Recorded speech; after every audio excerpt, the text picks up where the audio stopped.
Uma das coisas que eu tenho pedido a Deus hoje é: aquieta meu coração.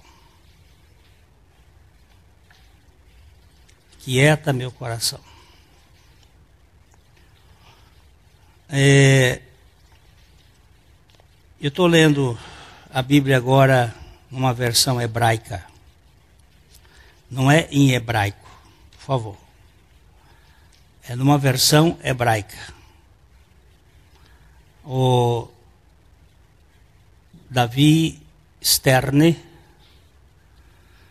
foi alcançado para Jesus quando tinha 37 anos. Judeu, Hashidim. Ele conheceu Cristo e a partir dos anos 70 ele começou a traduzir a Bíblia para o inglês e do hebraico dentro da versão que ele considera mais próxima. Traduzir é difícil, muito difícil. Eu digo que o maior castigo que Deus deu à humanidade foram as línguas. A vaca muge e ela muge igual em qualquer lugar do mundo. O gato mia e ele mia igual em qualquer lugar do mundo. O cachorro late e ele late igual, mas o homem fala e é diferente. Fui fazer o casamento de uma irmã nossa agora em fevereiro. Ela está morando na Noruega. E na Noruega, que é um paizinho que tem, não chega a 5 milhões de habitantes, eles têm 27 dialetos. Quando passa o morro, já é outro dialeto. Eles têm uma língua lá norueguesa que é comum, mas que é ensinada nas escolas, mas não fala. Ela disse assim: na casa do meu marido, às vezes chegam os primos e eles começam a falar nos dialetos, nem meu marido entende. É um castigo terrível esse negócio de língua. E traduzir, então. E Deus, acho que ele sabia muita coisa, e sabe, não? Ele colocou uma língua muito interessante, que é a língua hebraica. É uma língua que o nosso professor Maurício tem se dedicado bastante no ensino do hebraico. É uma língua muito infantil, parecido com aquilo que ele gostaria que nós fôssemos. Eu fui saudar hoje de manhã a Semauri, e eu disse: como vai, garotão? Meninão. Aí ele disse: obrigado pelo meninão. Eu disse: olha, se você não fizer como Jesus disse, você está perdido, né? Se não vos tornardes como crianças, vocês não podem entrar no reino de Deus.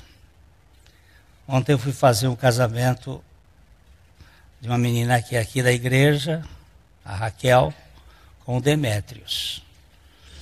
E foi um casamento bem interessante, porque ele é muito original. Eu gosto de gente original. Ele é bem diferente. E as pessoas diferentes incomodam os outros. E foi um casamento bem descontraído, bem agradável. E mais uma vez eu disse para eles assim: deixem de ser adultos. Sejam crianças. Adulto é muito chato. Conviver com adulto é horrível. Adulto está sempre pegando no pé. Sempre criticando, sempre murmurando. Eles são sempre certos. E o outro é errado. É insuportável conviver com adulto.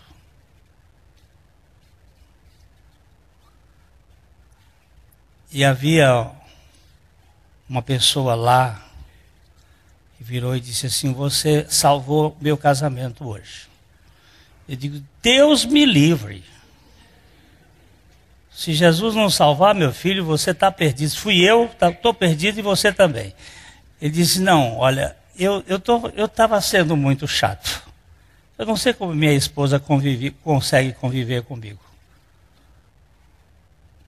Mas você me trouxe um rumo hoje aqui que eu vou sair daqui. Eu já falei para ela há pouco, eu já falei, ó, esse troço aí me pegou. Eu quero ser menos chato. Eu digo: você vai levar 7 anos para começar a melhorar. Mas vai. Se você entrar nesse caminho, você vai. E essa versão bíblica aqui, do capítulo 40 do livro de Isaías, que nós vamos pegar o texto lá embaixo, mas ela não adianta você abrir que eu vou ler aqui um pedacinho. Ele diz assim: consolem, continuem consolando e consolando o meu povo, diz o Senhor, diz o Deus, o seu Deus. Digam ao coração de Jerusalém, proclamem a ela que já está completo o seu tempo de serviço. Sua culpa toda foi paga. Ela já recebeu da mão de Adonai o dobro por todos os seus pecados. Esse texto é tão lindo. Eu vou te contar que raramente eu tenho visto tradutores que conseguem ir bem juntinho do texto, como Davi. Eu tive que digo para vocês que eu tive que chorar quando eu vi a tradução de Romanos 6. Não havia ainda alguém que se aproximasse tanto do texto. Às vezes Deus tem que fazer as coisas assim com algumas pessoas para a gente. E aí Deus está falando com o profeta Isaías. O livro de Isaías é um livro muito parecido com a Bíblia toda. A Bíblia toda tem quantos capítulos? Hein? A Bíblia toda tem quantos livros, perdão? 66. O livro de Isaías tem quantos capítulos? 66. O Velho Testamento tem quantos capítulos? 39. O Novo Testamento tem quantos?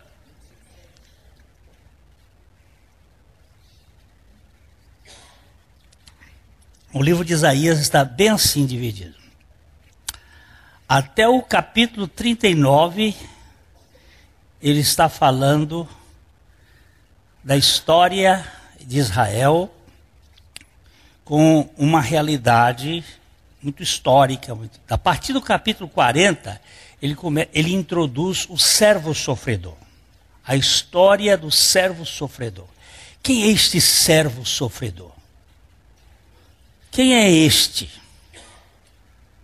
que Isaías está colocando aqui?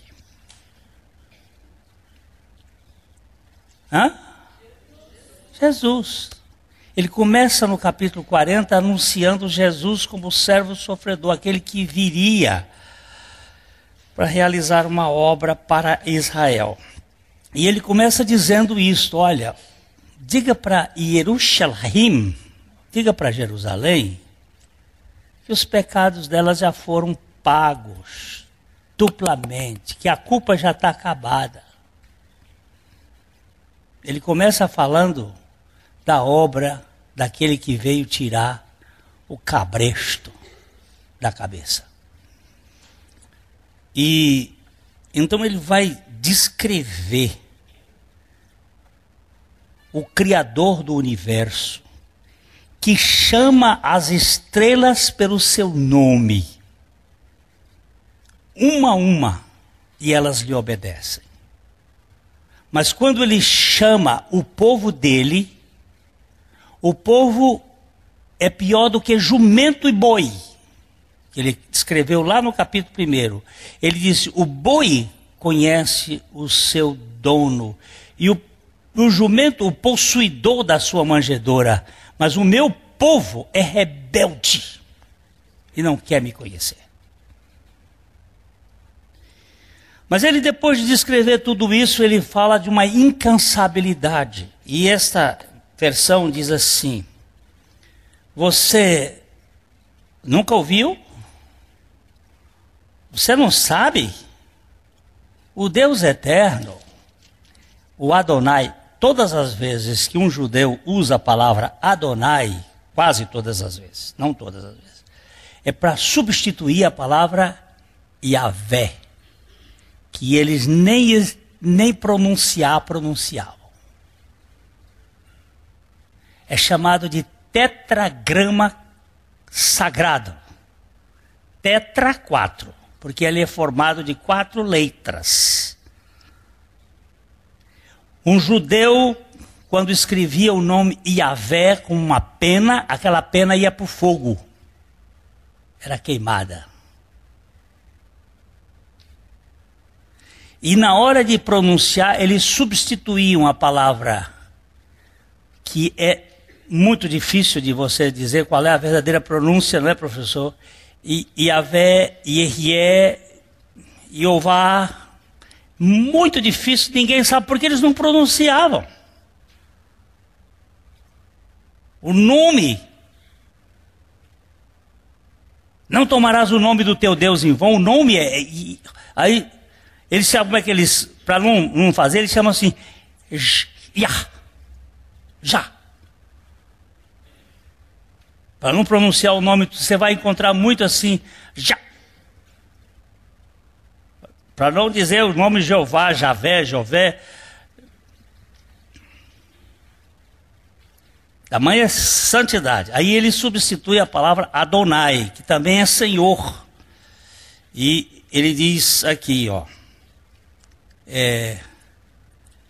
Voltando. Você não ouviu, você não sabe que o eterno Deus, Adonai, o Criador dos confins da terra, ele não se cansa, nem se esgota. Seu entendimento não pode ser sondado.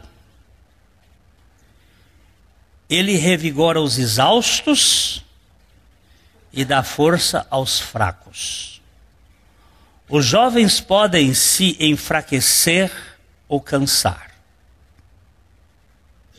Até o mais capacitado pode tropeçar e cair. Mas os que esperam em Adonai renovarão as suas forças. Voarão alto, como que com asas de águia. Quando correm, não se exaurirão, e quando andarem, não se cansarão. O texto é muito lindo. E aí nós vamos tratar um pouquinho aqui rapidinho o Deus incansável. Não sabes, vamos juntos ler? Não sabes, não ouvistes que o eterno Deus, o Senhor, o Criador dos fins da terra, nem se cansa, nem se fatiga, não se pode esquadrinhar o seu entendimento. Ontem à noite, nesse casamento, uma pessoa que se diz ateia pessoa, chegou para mim e fez um questionamento sobre eu não creio em Deus, eu não compreendo Deus, e eu não sei como é que vocês conseguem crer em Deus. Ele já estava um pouco chumbado, e eu disse para ele assim: e com um copo na mão, eu digo, você consegue colocar o Igapó dentro do seu copo?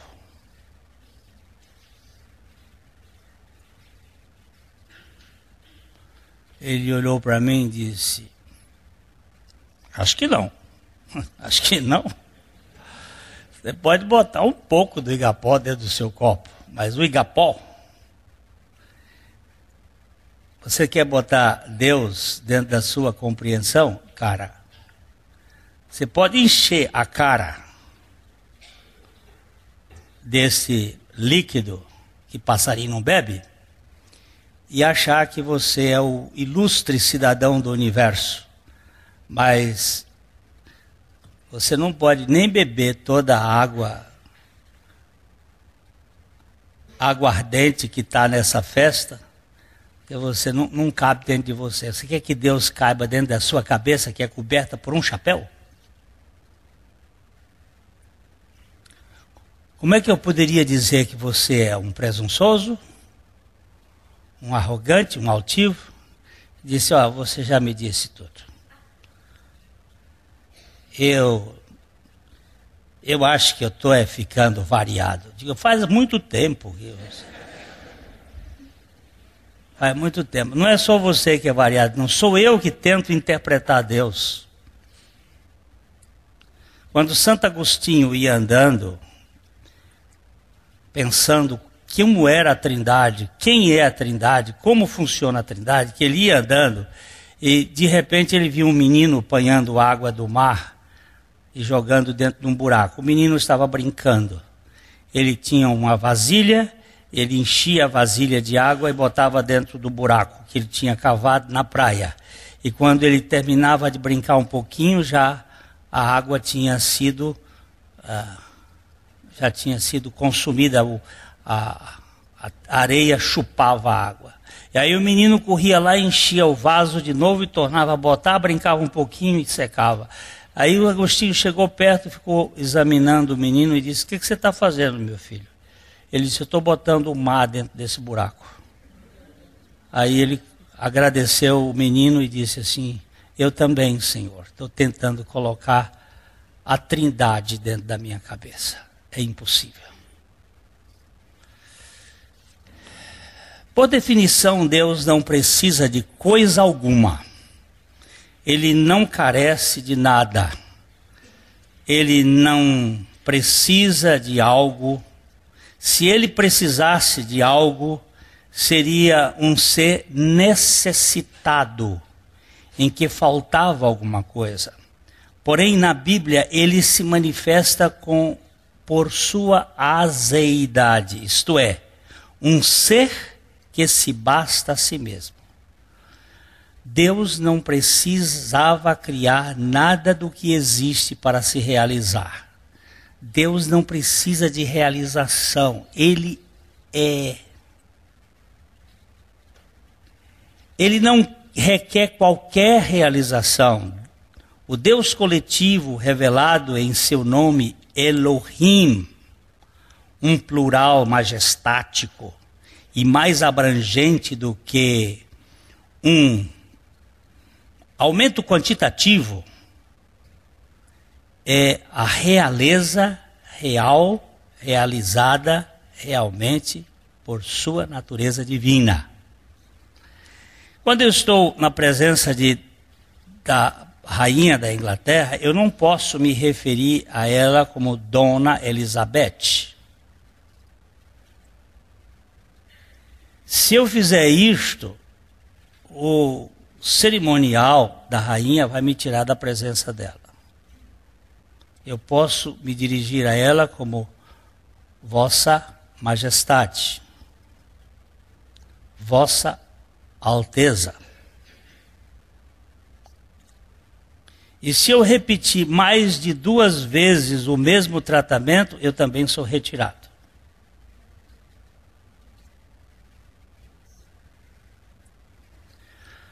Este vossa, diante da rainha, não é que ela seja plural, é que ela representa um reino.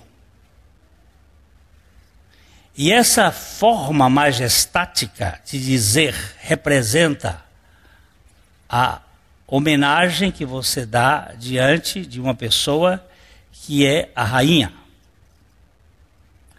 Quando a palavra Elohim aparece, ela aparece na Bíblia, no primeiro versículo da Bíblia, ela está referindo-se a um Deus que na sua forma ele se manifesta como sendo coletivo, em plural.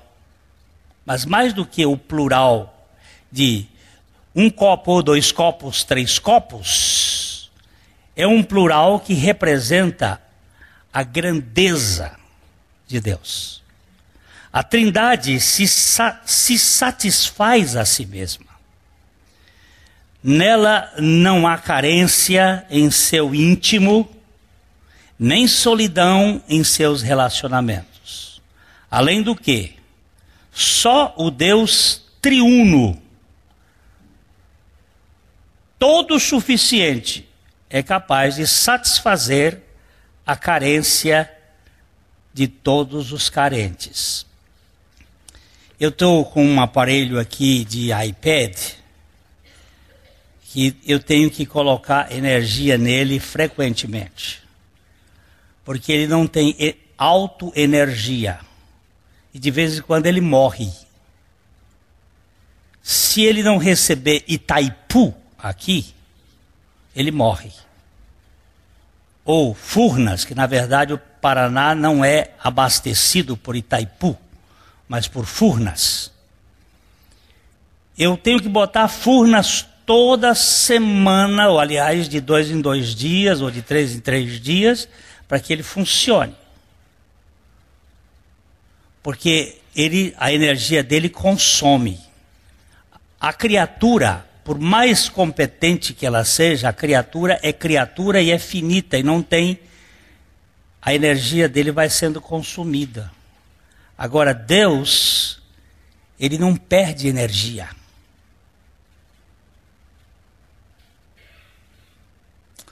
Não há um átomo da sua energia que se perca. Deus é o eterno antes da criação. E nele não há os efeitos do tempo. Ele nunca envelhece, nem se desgasta. Não há entropia na eternidade. Por isso, ele é o mesmo, tão eterno no princípio quanto é no fim. Aliás, essas duas expressões são usadas aqui absolutamente antropomórficas, só como linguagem figurada, porque Deus não tem nem princípio nem fim. Princípio e fim, alfa e ômega, usado para Jesus, é para mostrar a ação dele, tanto no princípio quanto no fim. Mas ele não tem isto. Já que ele nunca será mais do que é, uma vez que é sempre o mesmo em qualquer tempo e fora dele. Tempo é categoria de matéria. Espaço é categoria de matéria. Não é categoria de quarta dimensão, quinta dimensão, só de terceira dimensão. Terceira dimensão é um mundo que tem comprimento, altura e largura. É esse que nós conhecemos. E nada entra na nossa cabeça que não tenha passado por um dos nossos sentidos. Eu hoje de manhã vinha dirigindo para cá e fui ver se tinha passado perfume. Mas senti que meu olfato não está tão bom. Mas depois eu achei, passei. Eu não gosto de andar sem perfume. Porque eu não posso mudar muita coisa em mim. Mas pelo menos o cheiro, para não dar problemas para os meus irmãos abraçarem-me. Eu tenho que cuidar um pouco, porque o ser humano, ele fede. Se é uma coisa que cheira mal, é gente. Se você não tomar banho e não se perfumar, ninguém aguenta. Basta 2 dias sem água, e aí já ninguém aguenta. Então a gente precisa se cuidar do hálito, agora um pouquinho de higiene. Cuidar do hálito porque a gente acaba fazendo mal digestão, né? Beba bastante água, use chicletes, porque você não tem que estar botando um bafo fedorento para os outros aguentarem. Deixa eu falar isso aqui, que às vezes a gente vai falar com uma pessoa, você tem vontade de dizer assim, fala. Que o teu servo ouve. E eu acho que muitas vezes eu sou assim. Então eu tenho que cuidar. De vez em quando eu falo para minha mulher que ela é que tem que fazer isso. Como é que tá? Não tá bom não. Então me arranja alguma coisa aí, porque a mulher tem que dizer como é que tá o marido para poder não fazer. E vice-versa. Para a gente não estar fazendo coisa. O que você está falando aqui, Glênio? Eu estou falando o seguinte, que o nosso Deus, a divindade, ele se basta, ele não perde energia, ele não se cansa, não há nenhum desgaste, não há adoecimento entre ele. O Pai, o Filho e o Espírito Santo é uma intimidade extraordinária e eu gostaria de conhecer um pouco mais disto, que não tem guerra, não tem briga, não tem disputa, não tem nem Flamengo, nem Vasco, nem Fluminense. Todos lá são santos.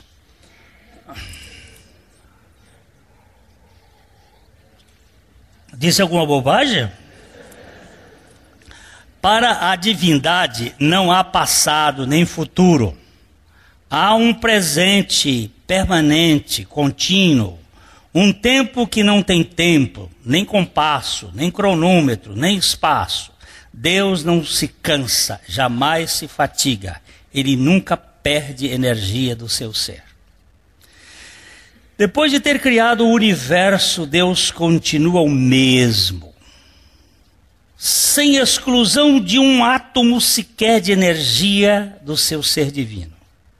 Ele não se consome por qualquer ação que fizer. Alguém olhou para mim hoje e disse assim, está perdendo a barriga, Glênio? Já perdi 7 quilos, desde que cheguei do Piauí, em um mês.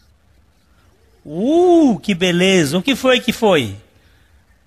Esparadrapo. Spa. Comer menos, andar mais. Toda vez que você come menos e anda mais, gasta energia. Quando eu faço um esforço, gasto energia. Pregar é um dos assuntos mais cansativos que tem. Você não sabe a mão como está fria aqui. A luta espiritual, a luta física, a luta emocional, a luta com espíritos malignos, a luta com espíritos de pessoa, a luta com os invejosos, a luta com os mal-humorados. Há uma série de lutas. Você está aqui e está lutando. Eu saio daqui, direto, essa camisa eu não visto mais. Hoje. Ela tem que ir, porque o que ela vai ficar de adrenalina é demais. Energia que perde. Deus não perde nada por fazer qualquer coisa. A Trindade é laboriosa, mas não se exaure. Trabalha sempre, sem jamais sentir cansaço ou enfado. O descanso do Deus Trino na criação não é o de férias remuneradas por tempo de serviço, muito menos o de um empregado que saiu da empresa por causa de estafa. O descanso era apenas a conclusão plena de sua obra perfeita. Quando a Bíblia diz assim que Deus fez o mundo em 6 dias e no 7º ele descansou, não é que ele tivesse cansado, é que ele parou de fazer. O sentido do Shabat é um sentido de que não há ação mais porque parou. Deus não está cansado de nada, ele não cansou por ter feito o universo. Ele não perdeu absolutamente 1/1000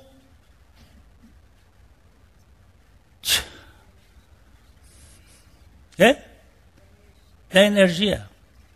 Nada. Nada. Nada. Em Deus não há estresse. Mas em suas ações há um certo strike. Como num jogo de boliche. Ele derruba toda presunção que quer entender e explicar a grandeza do seu trabalho. Ele trabalha e não se cansa. Mas nós, seres arrogantes, ficamos cansados só em pensar na grandeza incansável do labor divino.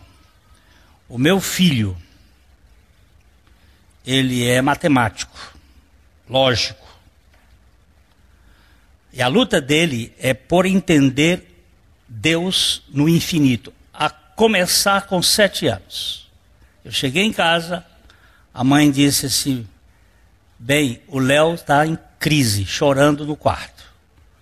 Eu entrei no quarto. O que foi, meu filho?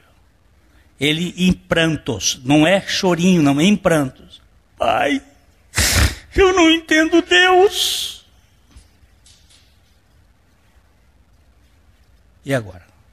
Sentei do lado da cama dele, disse, filho, se lhe consola, eu também não. Eu não entendo.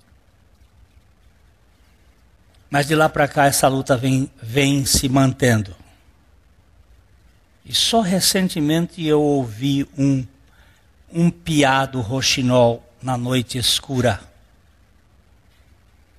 Porque há um ano atrás nós fomos conversar e ele disse assim, não me fala de infinito e de eternidade de Deus porque não entra na minha cabeça. Eu digo, nem na minha.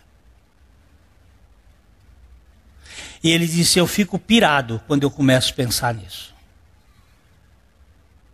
E eu disse, eu também. Mas há um mês atrás, ele disse assim, pai, só Deus para resolver essa questão. Aí eu digo, ele não cansa mesmo? Ele não cansa. E eu quero dizer para vocês que eu não tenho filhos para perdição. Está escrito na minha Bíblia. E todos os teus filhos serão discípulos do Senhor e a paz dos teus filhos será abundante. No dia que Leonardo nasceu, o pastor Abuchaim me mandou uma carta, que eu a tinha até pouco tempo atrás, em que eu escrevi amém. Ele dizia, os teus filhos serão discípulos do Senhor e a paz dos teus filhos será abundante. Isaías capítulo 57, verso 14. E eu escrevi amém. E amém. Em todas as suas promessas há um amém. E você põe o amém ali e espera. Esperei com paciência pelo Senhor e ele se inclinou para mim e ouviu quando clamei por socorro. Jesus foi muito claro quanto ao trabalho divino. Foi que ele disse, meu Pai trabalha até agora e eu trabalho também. João 5,17. Aqui também temos uma grande dificuldade de compreensão desta realidade, visto que lidamos com o eterno e o temporal ao mesmo tempo. Fica muito difícil entender o incansável divino com a carcaça humana. É complicado entendermos um Deus exausto no esqueleto humano. Olha, Jesus agora vem dizer um negócio. Meu Pai trabalha até agora, tudo bem. E ele como Cristo, como Messias antes de vir também. É fácil de entender na dificuldade que ele não se cansa. Mas agora ele diz, meu Pai trabalha até agora e eu também trabalho. E ele agora lança uma questão que é, como o Deus que está em Jesus não se cansa? Já que o homem se cansa. Como entender as duas naturezas, a divina e a humana? Porque Cristo é a natureza divina. Jesus é a natureza humana. As duas se fundem. Deus se esvaziou na encarnação e agora nós temos um homem totalmente homem e um Deus totalmente Deus. Na dimensão divina, Cristo nunca se cansa, mas em sua condição humana, Jesus se cansou. Nós lemos em João 4:6. Estava ali a fonte de Jacó, cansado da viagem, assentara-se Jesus junto à fonte, por volta da hora sexta. É muito interessante quando você estiver lendo a Bíblia, você vê os nomes, como estão escritos. Ele não diz que Cristo se sentou e se cansou. Mas ele era Cristo Jesus. Mas agora a Bíblia, o Espírito Santo, está focalizando a natureza humana, sustentando a natureza divina, e a natureza divina completando a natureza humana, e ele se cansou. Jesus cansou. Cansou da viagem, ele cansou muitas vezes do trabalho, saía a energia dele, quando alguém tocava nele, ele dizia assim, saiu a energia de mim, saiu o poder de mim.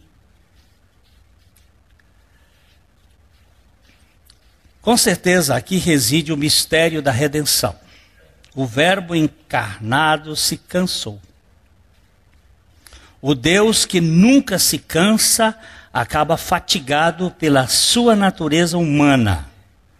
Não podemos separar as duas naturezas das pessoas de Cristo Jesus. Mesmo assim, este era um cansaço que vinha promover o descanso da humanidade consumida pelo enfado do pecado. A encarnação divina trazia no seu âmago a proposta do descanso para as almas cansadas.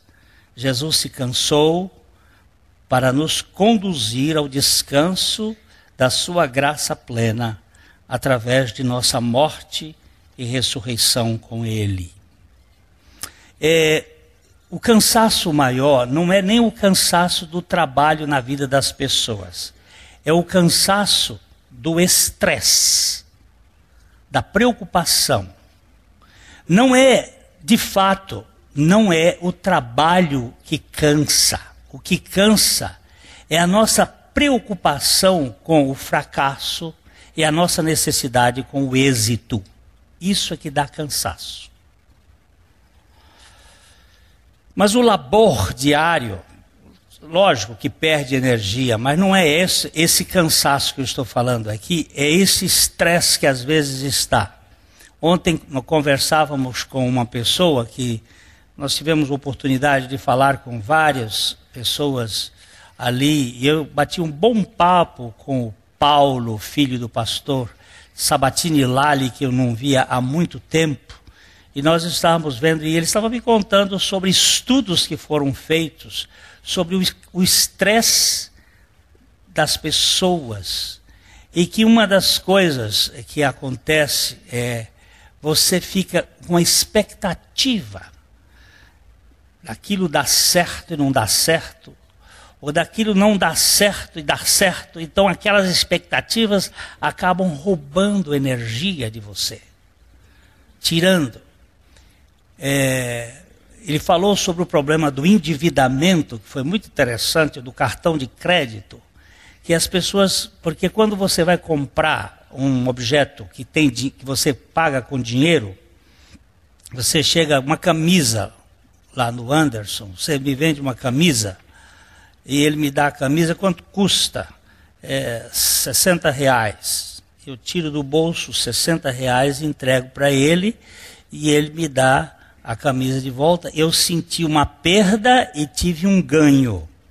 Mas quando você vai no cartão de crédito, você não tem essa sensação. E aí facilita o endividamento. Só que depois que você está endividado, como aquela moça do jornal hoje, que estava com 26 cartões. endividada até a unha, entra em estresse e começa a não saber o que fazer mais. O estresse consome, a dívida consome, o medo consome. Hoje a gente está vivendo dentro de casas cercadas com medo lá fora, o que vai acontecer, e está sendo energia que está sendo consumida. Ele veio trazer descanso para o cansado. Nisto ele foi incansável, Jesus, até a sua ressurreição. Aquele que é o eterno e nunca se cansa, entrou no tempo e cansou-se por algum tempo, a fim de produzir um descanso eterno para todos os que receberem o seu convite lindo, maravilhoso, o seu convite elegante, um convite para gente cansada, que está em Mateus 11, 28. Vinde a mim, todos os que estáis cansados e sobrecarregados, e eu vos aliviarei. Ô convite bom. Ô convite gostoso. Você está cansado? Venha. Paradoxalmente, o ser humano cansado não aprecia a proposta do descanso oferecido por Deus. O Senhor oferece descanso ao cansado, mas Ele não quer, como diz Isaías 28, 12. Este é o descanso, dai descanso ao cansado, e este é o refrigério, mas não quiseram ouvir. Não, eu vou fazer por minha conta, eu vou tomar conta desse negócio, eu vou lutar até o fim.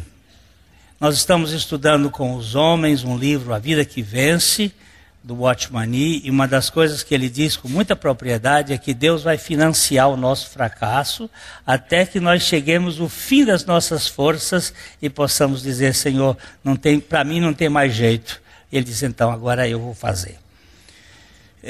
Para o presunçoso e especialmente o religioso legalista, mais vale um pouco de esforço do que a abundância de descanso. Ele prefere ser um conquistador ao pódio do que ser um herdeiro na rede. E eu coloquei essa palavra aqui porque para mim a rede é o melhor lugar de dormir. Eu não tenho rede no meu quarto porque minha esposa não permitiu que eu tivesse. Mas se eu pudesse, eu teria uma rede armada para eu dormir na rede. A rede lá no Piauí não tem dúvida. É na rede. É onde a coluna fica inteirinha. Ah, mas eu não sei, eu deito na rede, minha coluna... Porque você é um idiota, não sabe deitar em rede. Na rede a gente deita às avessas, atravessado. Aí você deita, vira para um lado, vira para o outro. Nunca ouvi falar que se uma pessoa que dormisse em rede sofresse de problema de coluna. Nunca. E perguntei a um médico, você já ouviu aqui um piauiense com problema de coluna, quem dorme em rede? Ele disse, não. Quem dorme em rede não tem problema de coluna. Problema de coluna tem quem dorme em cama. Ainda mais essas camas agora que as bichas são quer.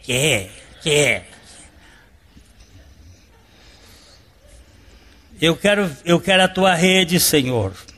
É difícil, Sua Alteza, o dono do mundo, você e eu, Sua Alteza se reconhecer um mendigo vivendo da graça, e mais complicado ainda é receber a esmola da misericórdia. Muito difícil. Por causa de nosso sistema pedagógico do mérito e a nossa soberba pecaminosa, fica impossível para o ego receber algo que não lhe tenha custado algum esforço. Sem antes ser convencido pelo poder do Espírito Santo e pelo quebrantamento por meio das marteladas do sofrimento. Até Davi, quando chegou lá na eira de Araúna, o Jebuseu, quando ele quis comprar aquela eira, o Jebuseu disse, não, eu te dou de presente. Ele disse, não, eu não quero oferecer a Deus nada que não me custe alguma coisa. Muita gente acha que isso é uma coisa linda. né? Isso é o processo velho de Caim. É o esforço e queremos que Deus... Aí, depois Davi corrigiu, ele disse assim, quando lá no fim da vida ele disse assim, Senhor, tudo vem de ti e das tuas mãos nós te damos. E foi uma mudança de atitude muito grande que ele passou na vida dele. Ele, tudo vem de ti. O irmão disse assim, eu vou dar o meu dízimo. Eu digo, dá o quê? Meu irmão, até os 90 que ficaram lá, tudo é dele. Do Senhor é os céus, a terra e a sua plenitude, o mundo e aqueles que nele habitam. Se ele resolver dizer assim, vento para, o ar, você e eu morremos imediatamente só tirando o oxigênio da terra. Sabe quanto a Bíblia diz que vale um vaidoso? Um respiro pesado na balança. Só foi-se. Eu não sei se vocês já assistiram à morte de pessoas. Eu já tive uns 10 ou 12 que morreram na minha mão. E uma delas foi um menino de 11 anos. Eu estava com ele no CTI, segurando a mãe, orando. Ele estava com leucemia. E de repente ele fez assim.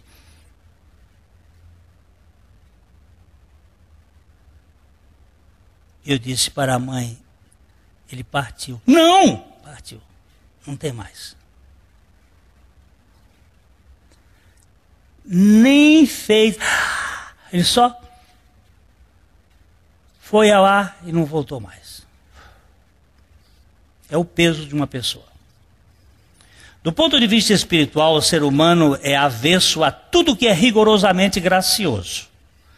Ele sempre quer corresponder com alguma participação, por menor que seja. A graça o ofende em cheio. Eu contei aqui a história, não vou contar, o nosso tempo está muito escasso, mas a história de uma mulher que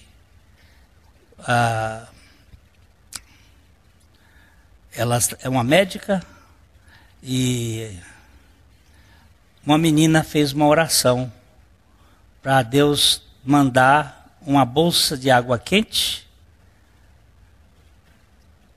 por causa de uma criancinha que estava morrendo e não tinham recursos lá na África. E esta médica disse, nunca eu iria dizer amém, e não disse amém para a oração da Ruth. A Ruth diz assim, Deus, manda uma bolsa de água quente para o neném que está morrendo hoje, amanhã não serve. Eles nunca tinham recebido nada.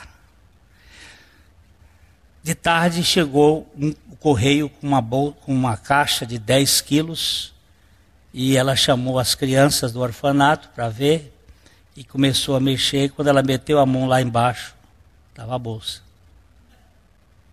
Só que, e ela tinha dito o seguinte, e manda também uma bonequinha para a irmãzinha da menina, porque a mãe tinha morrido, só tinha a criança recém-nascida, prematura, e uma menininha de 2 anos que estava chorando muito a morte da mãe. E manda uma bonequinha também para a menina saber que tu existes. Isso era uma menina de 10 anos fazendo oração. E a doutora disse que não disse amém de jeito nenhum. Ela sabia que era impossível. E acontece que, quando tirou a bolsa de água quente, a médica disse que a Ruth virou para ela e disse, mãe, chamavam a médica de mãe, mamãe, mete a mão que a bonequinha está aí, porque se ele mandou a borracha de água quente, ele mandou a bonequinha também. E quando ela tirou, tinha uma bonequinha. Só que aquele presente tinha sido enviado 5 meses antes.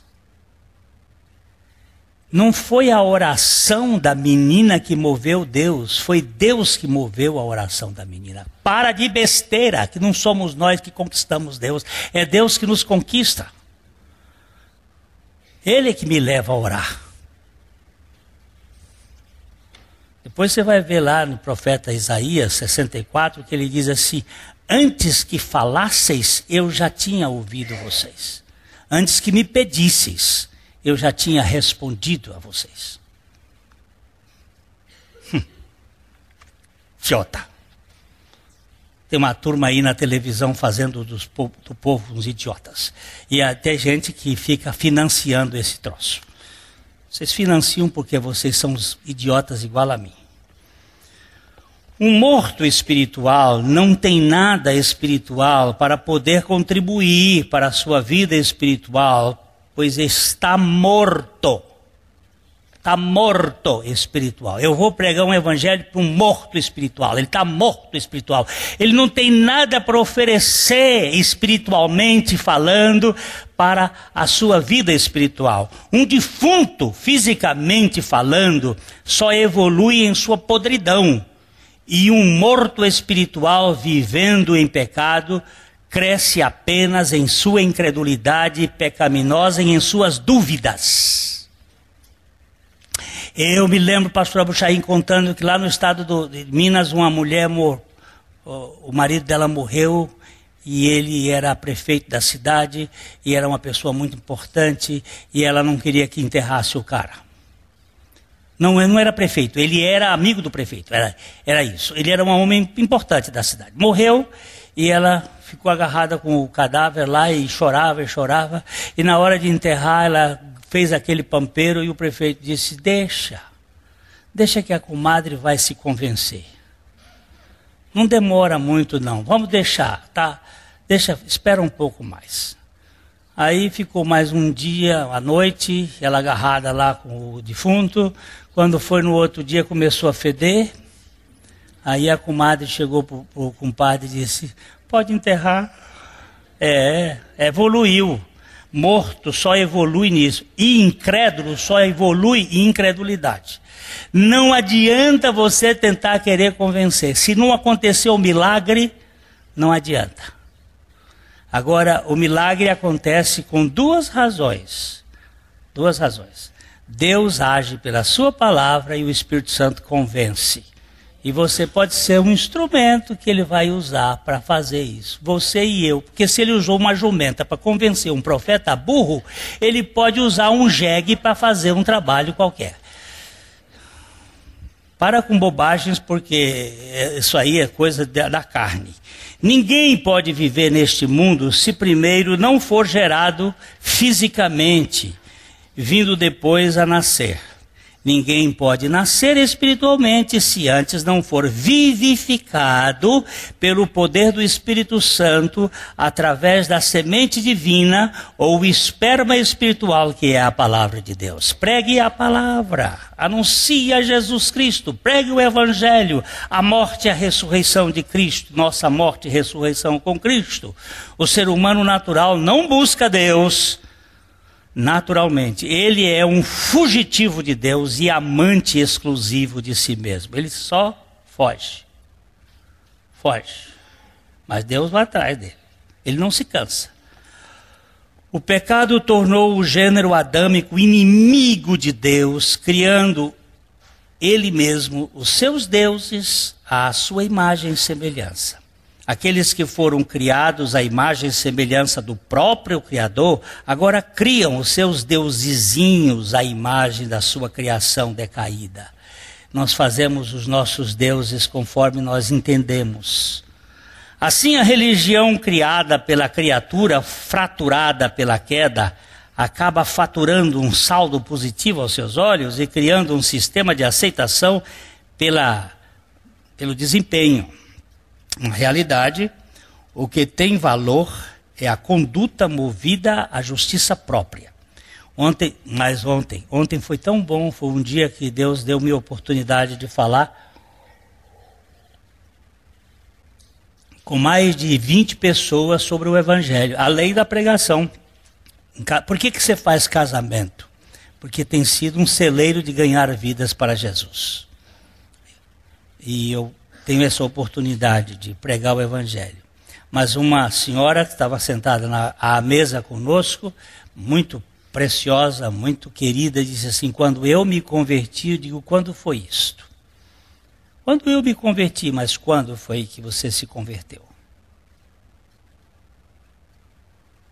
Ela disse, foi querer. Eu digo, não, para. Você nunca se converteu. Você foi convertida. Se você é do Senhor, foi Ele que converteu você. Você não queria ir. Ela disse, pastor do céu. Eu digo, obrigado pelo lugar que você já me colocou. Nunca tinha pensado nisso. Não é você que se converte. É o Senhor que converteu você.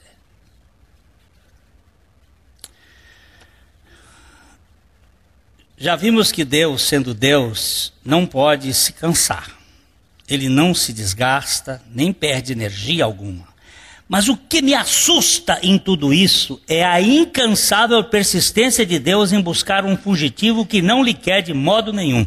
Deus não se cansa de buscar gente. Olha, uma das coisas que me admira é a paciência de Deus comigo.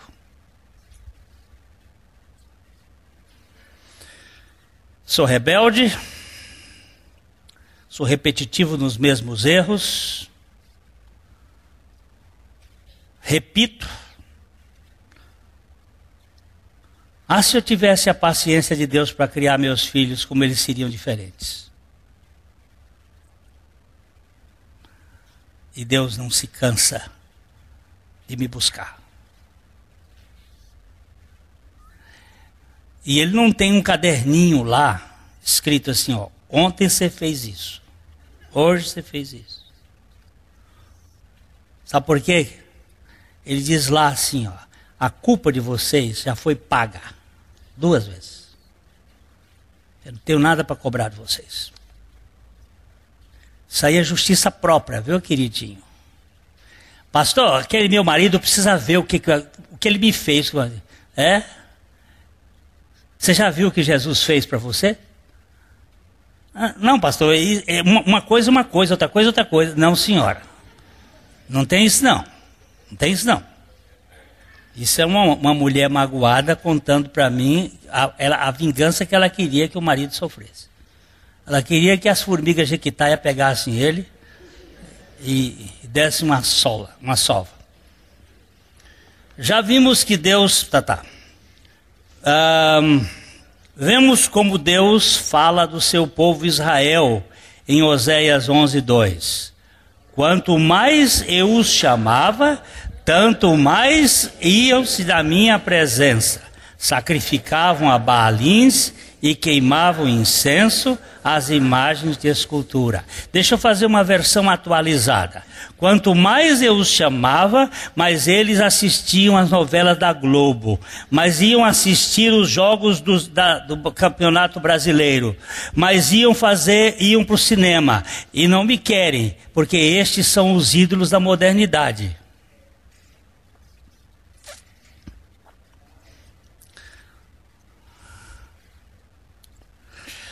Embora o povo continuasse rebelde e sujeito às consequências de sua rebeldia, mesmo assim o Senhor, meu Deus, continuava atraindo o seu povo para si de modo maravilhosamente amoroso, como diz Oséias 11:4. Atraí-os com cordas humanas, com laços de amor. Fui para eles como quem alivia o jugo de sobre as suas queixadas e me inclinei para dar-lhes de comer. Isso é demais, né, Ricardinho? Puxando você rebelde, e ele diz, não, vem. Com cordas humanas em laços de amor. São as cordas de Cristo Jesus, Deus encarnado, chamando, diz, vem cá. Vem ficar comigo, criatura, eu te amo. Abba é incansável na busca do filho alongado, eleito para ser conforme a imagem do seu filho. Ele nunca se impacienta com a demora do fugitivo, pois em sua graça ele sabe quando agir para que o pródigo caia em si e volte para o aconchego daquele que nunca desiste do amor incondicional. Filho, dá-me a parte da herança que me cabe. Toma, nem discutiu. Vamos embora, pode ir, eu vou atrás de você, eu vou com você. Você nunca vai ficar longe de mim. Mas eu vou para um país distante, pois lá estarei eu na sua memória. Eu sou o Deus que não desisto. Mas quando chegou no final, no porco, no chiqueiro, lá não foi lá que ele lembrou, disse, ih, meu pai, mas ele ainda voltou com mentalidade de servo, ele disse, eu quero ser servo, não quero ser filho, porque eu não mereço ser filho, eu fiz o que fiz, eu sou um safado, gastei tudo, mas os servos da casa do meu pai, eles têm uma quentinha lá da penitenciária, eles não comem boia fria, eu vou lá atrás do casa do meu pai, eu vou tratá-lo, trata-me como um dos seus empregados. Mas quando ele chegou com aquele discurso safado, o pai disse assim, ô filho, vamos embora aqui, vamos embora fazer uma festa. Ele não chamou de servo, ele chamou de filho. Estava morto, reviveu, tinha se perdido. E não se achou, foi achado. Quem achou? O próprio pai. O Deus infatigável nunca se cansa em amar o inamável com um amor imorredouro. O verdadeiro amor nunca se cansa de amar o sujeito amado. O amor de Deus não perde o tempo de validade, nunca caduca. Por outro lado, amor condicional é troca. Puro comércio. Uma condição positiva, seja ela qual for, pressupõe o mérito e este desqualifica a graça.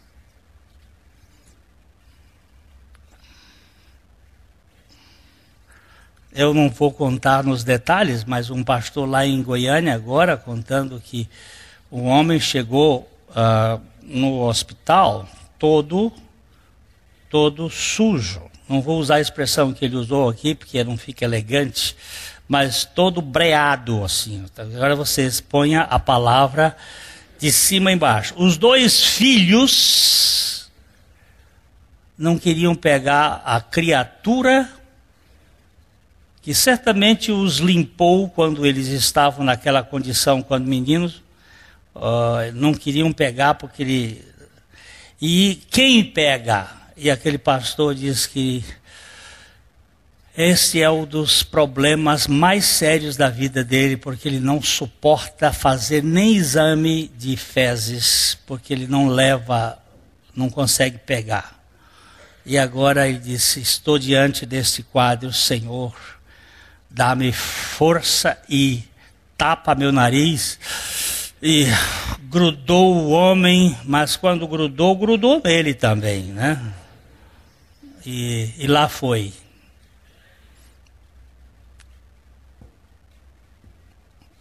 Eu fico pensando no meu Deus gracioso.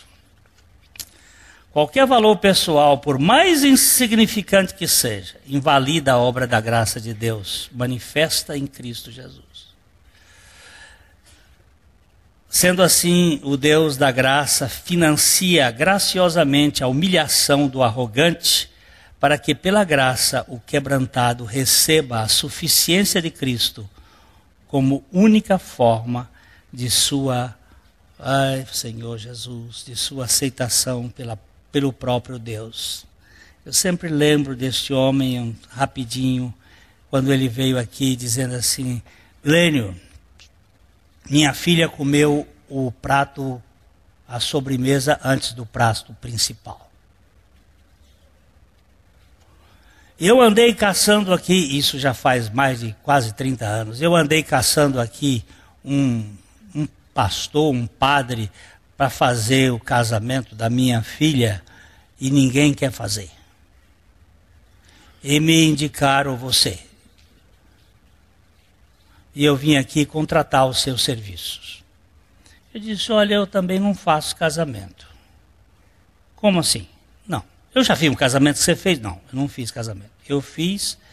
Fui participar de uma celebração. Casamento quem faz é Deus. O senhor faça o que quiser. Eu preciso dar satisfações à sociedade. Tá bom.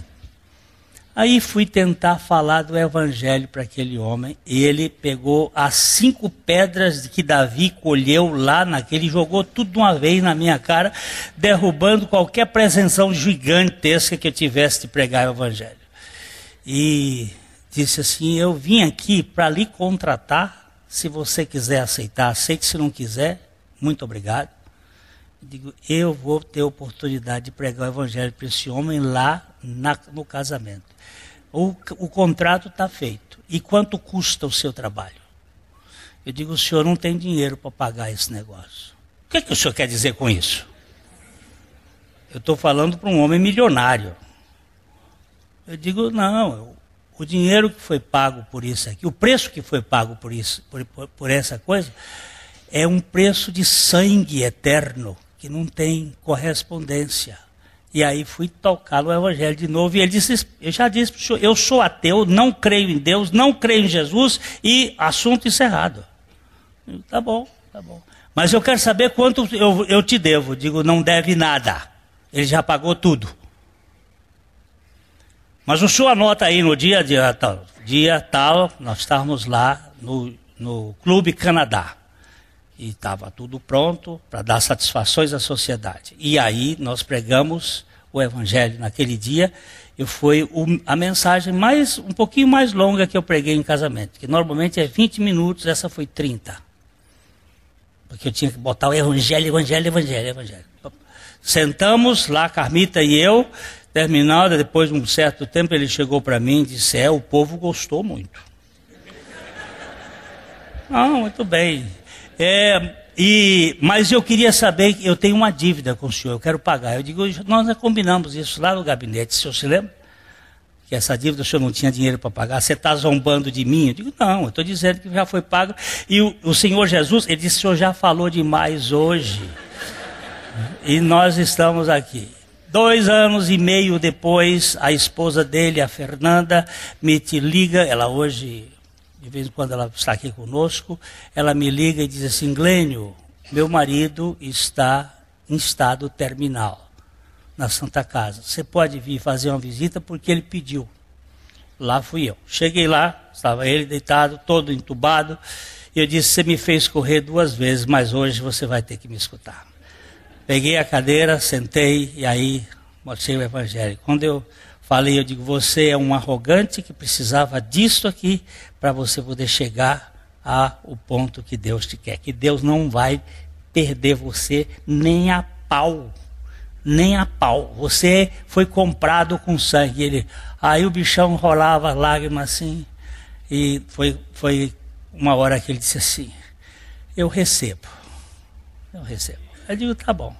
Oramos com ele ali, 3 para 4 horas da manhã, ele ligou, ele falou para a esposa, disse assim, meu bem, leia aquele salmo do pastor, que eu estou indo para a casa dele e eu te espero lá. E dormiu. No outro dia eu fiz o enterro dele. Mas o que eu quero dizer para você, que Deus não vai te perder, seu arrogante. Ele vai usar o martelo, seja a marreta, ou aquele martelinho martelinho de ouro, né? Funileiro. Aquele bem que ele vai usar, vai. Deus em sua incansável paciência. Acho que eu saltei. Tá certo? Em sua incansável paciência, salva o pecador indigno pela graça, convencendo-o do pecado por meio do Espírito Santo, santifica o salvo também pela graça eficiente, mediante a obra de Cristo em seu interior, e quebranta o que está sendo santificado pela mesma graça, através dos sofrimentos, a fim de que este quebrantado seja de fato a morada do Altíssimo sobre a terra. Muita coisa está acontecendo na minha vida, na sua vida, de sofrimentos que são financiados pelo trono da graça para nos quebrantar, para que nós dependamos somente dele. Deus trabalha o tempo todo, incansavelmente. Ele nunca descansa, mas também nunca se cansa na obra da redenção daqueles que foram predestinados para serem conformes à imagem do seu Filho. Tendo Deus começado uma boa obra na vida de alguém, certamente Ele vai terminá-la, como nos diz Filipenses 1:6. Estou plenamente certo de que aquele que começou boa obra em vós há de completá-la até o dia de Cristo Jesus. Há de completá-la. Depois de vermos a incansabilidade divina em sua natureza e em suas ações, temos, contudo, que apresentar uma área em que Deus se mostra cansado. É uma metáfora desconcertante. Isaías 1:14. As vossas festas da lua nova e as vossas solenidades, a minha alma as aborrece, já me são pesadas, estou cansado de as sofrer. Que coisa mais triste. Deus não se cansa na criação, Deus não se cansa na redenção, mas Ele se cansa com esta adoração que está sendo feita na sua igreja, no seu meio do seu povo, uma adoração de show, de espetáculos e não de intimidade. O Deus incansável se cansa dessa adoração vazia e deste ritualismo sem qualquer significado. O Deus que nunca se cansa ficou cansado com a nossa religiosidade, ou fica cansado, humanista e totalmente oca. Humanista é aquilo que o homem faz, como Caim fez, tentando agradar a Deus pelos seus próprios méritos. Aqui precisamos fazer uma avaliação criteriosa. Será que o nosso culto não está sendo motivo do enfado de Deus? Precisamos averiguar a nossa atitude de adoração diante da expressado cansaço de Deus em relação aos nossos ritos antropocêntricos e vazios. Ó incansável Pai, ó Deus de toda graça, dá-nos o adequado senso de adoração diante do Teu trono de graça. Faze-nos verdadeiros adoradores, que Te adorem em espírito e em verdade. A mensagem que você acabou de assistir faz parte do Ministério de Comunicação Palavra da Cruz. Temos um grande acervo de estudos bíblicos em áudio e vídeo. Distribuímos também, gratuitamente, o jornal mensal Palavra da Cruz. Entre em contato conosco pelo fone fax 0 operadora 43 3322 3037 ou pelo e-mail com@palavradacruz.com.br. Visite-nos também pelo site www.palavradacruz.com.br. Graça e paz.